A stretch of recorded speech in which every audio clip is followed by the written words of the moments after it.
आपको जो कहानी सुनाने जा रहा हूँ ये काफी कुछ सिखाएगी। कहानी शुरू होती है। एक बिजनेसमैन अपने बिजनेस को लेकर काफी चिंता किया करते थे कि क्या होगा आने वाले कल में, कैसे काम आगे बढ़ेगा। उनका एक लड़का था। वो लड़का काफी बार कहता था कि पापा मुझे मौका दो, मुझे भी बिजनेस करना आ गया है, मुझे भी एक बार संभालने दो। लेकिन वो व्यक्ति कभी मौका नहीं देता था बच्चे को। एक दिन इस बिजनेसमैन को दिल का दौरा पड़ा। हार्ट अटैक की वजह से हॉस्पिटलाइज्ड हुआ, अस्पताल में भर्ती था। बच्चा दौड़ करके पहुंचा, देखा कि पापा एडमिट है। डॉक्टर्स ने कहा कि अब थोड़ा पहले से ठीक है, धीरे धीरे रिकवर होंगे। इस लड़के ने अपने दोस्त को कॉल किया कि भाई आजा, मेरे पापा एडमिट है।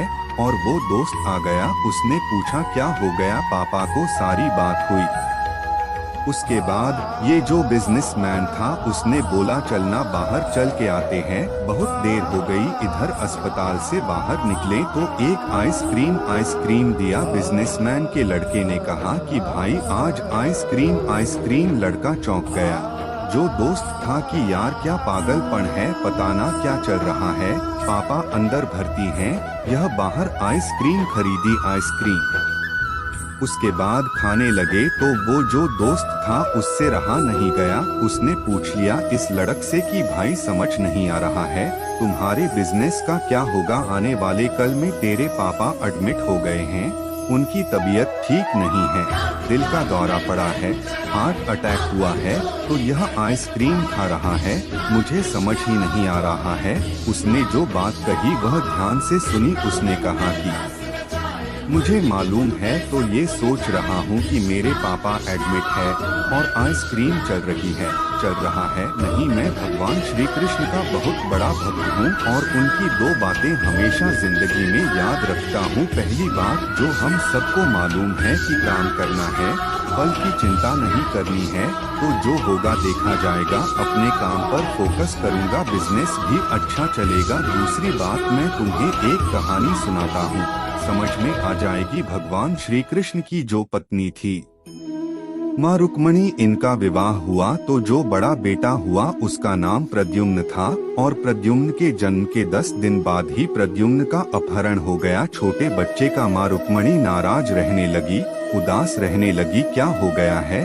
भगवान श्री कृष्ण कहते थे कि चिंता मत करो, प्रद्युम्न ठीक होगा, जहाँ भी होगा तुम स्वस्थ रहा करो, मस्त रहा करो। लेकिन इसी चिंता में रुक्मणी जी के साल बीतते गए। 18 साल के बाद में प्रद्युम्न की वापसी हुई और जब प्रद्युम्न द्वारका वापस आए तो उनके साथ में उनकी पत्नी मायावती थी। समस्या ये थी कि जो मायावती थी उसकी उम्र 20 साल ज्यादा थी प्रद्युम्न से। माँ रुक्मणी पहले तो खुश होंगे बच्चा आ गया, फिर दुखी हुई कि इतनी बड़ी लड़की से शादी करके आ गया। भगवान श्री कृष्ण के पास गए और कहने लगी कि क्या हो गया है।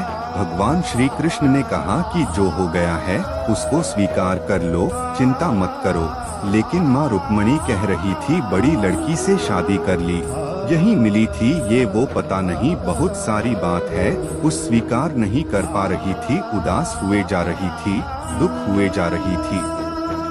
1 साल 2 साल समय बीत रहा था, लेकिन अंदर ही अंदर वो बात उनको कचोटती रही। 8 साल के बाद में रुक्मणी जी ने स्वीकार कर लिया कि प्रद्युम्न ने जो शादी करी वह ठीक है, ज्यादा चिंता करने की जरूरत नहीं है। उस शादी को उन्होंने स्वीकार कर लिया। एक तरीके से अपनी जिंदगी के 26 साल उन्होंने उदासी में बिता दिया। यह कहानी खत्म करती है। लड़का बोला कि भाई मैंने भी जिंदगी में स्वीकार करना सीख लिया है, क्योंकि भगवान श्री कृष्ण कहते हैं कि जो हो रहा है उसको स्वीकार कर लो, जिंदगी अपने आप सहज हो जाएगी। छोटी सी कहानी जो 2 बड़ी बातें सिखाती है, और यही बात है आप तक पहुंचाना चाहता था कि जिंदगी में जो हो रहा है, जिंदगी चलती चली जाती है, आप भी चलते रहिए, जो होगा अच्छा होगा, अच्छे के लिए होगा। एक बार फिर से कहना चाहता हूँ, ऊपर वाले के आशीर्वाद के साथ, अपने सच्चे प्यार के साथ, अपनों के प्यार के साथ, एक बार फिर से वही बात जो अक्सर कहता हूँ, कर दिखाओ कुछ ऐसा कि दुनिया करना चाहे आपके जैसा।